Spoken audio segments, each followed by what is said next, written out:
Hi guys, this is Mr. Tan, and today we're looking at hospitality dynamics. And in hospitality dynamics, we're really looking at the policy as being at the heart and central theme of dynamic tourism.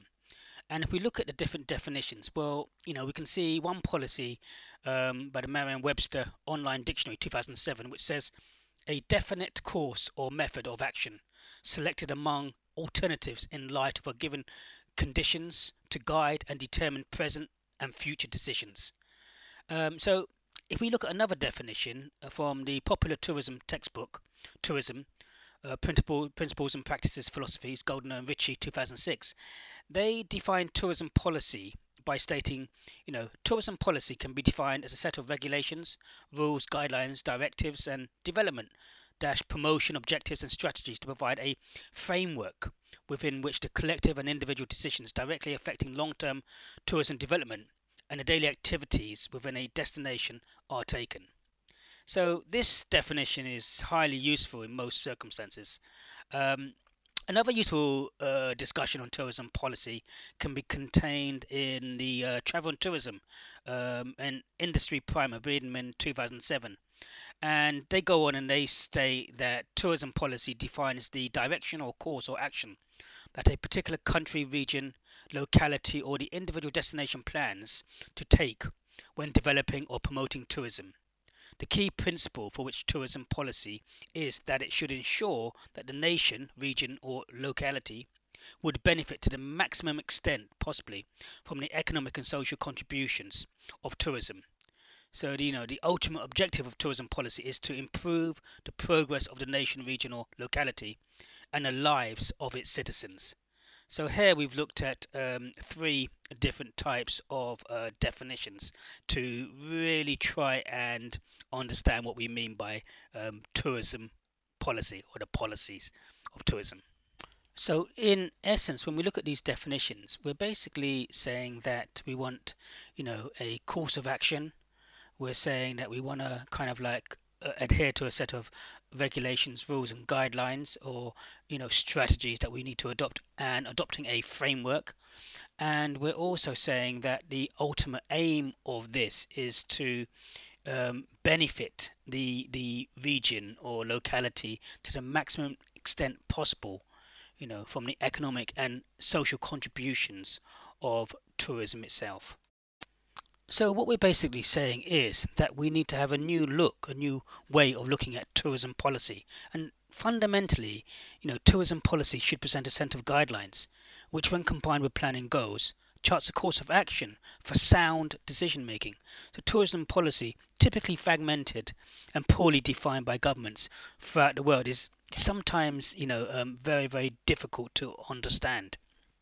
So, when we look at this, the decision-making process and the product of that process today, there is recognition that policy should not only be the government, but also in the public's interests in tourism, and that can be obvious to be seen. And when we think about it, only reliable and comprehensive research on tourism's impacts will lead to good decision making and policy development. Within the last 10 years, many policies and planning experts have cited the increasing importance of research in tourism, but historically, research is not an area that governments in the private sector have supported. So, arguably, we can see that in the past, the bulk of tourism policy and subsequent tourism policy research was focused on the demand side of the equation of an economic and marketing issues, which has led to underestimating other important considerations within the supply side with respect to tourism development. And this is very, very important. Marketing a destination, complicated by the difficult supply characteristics of the industry, needs careful planning at the outset.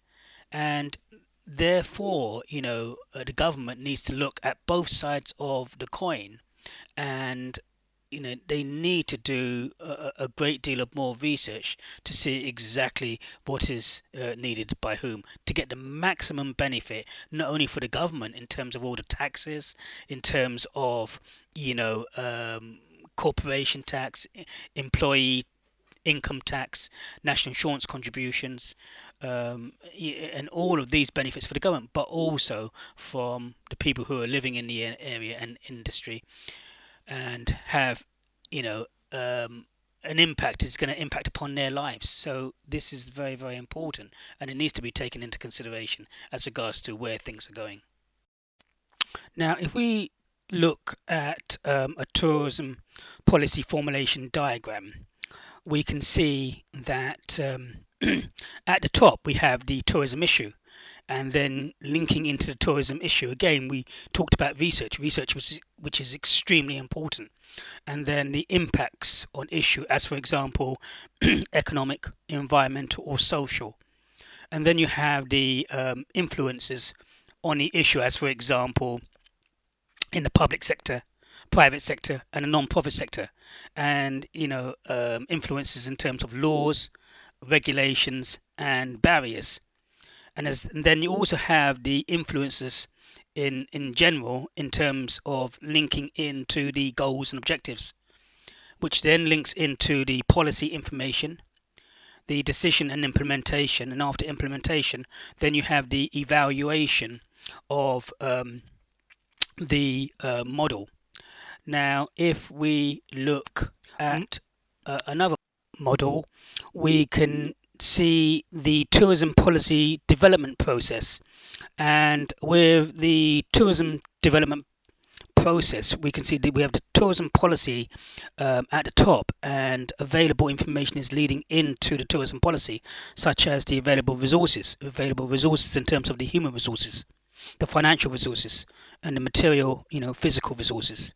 If we're thinking about the strategic planning, linking into tourism policy, and then the goals and objectives, and then the organizational survival, and the benefit or service to the community, the realization of economic return, and other goals and objectives.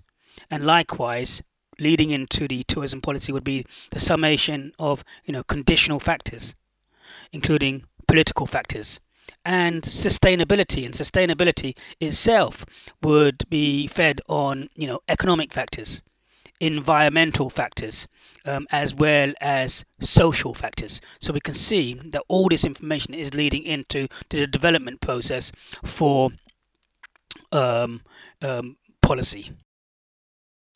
Within today's policy, we also need to take into consideration the business ethics in a tourism policy issues framework. And this is reiterated with the UNWTO, United Nations World Trade Organization, where on 21st December 2001, in the 13th session of the Great Assembly, they outlined principles to guide tourism development, and they were really focusing on minimizing the negative impact of tourism on the environment and on cultural heritage, while maximizing the benefits of tourism in promoting sustainable development and poverty. And so again, this is another area in terms of what needs to be taken into consideration in terms of the business ethics within the tourism policy. We also need to consider the types of tourism policy and the different evaluation stages. And stage one is the formative phase, tourism policy evaluation.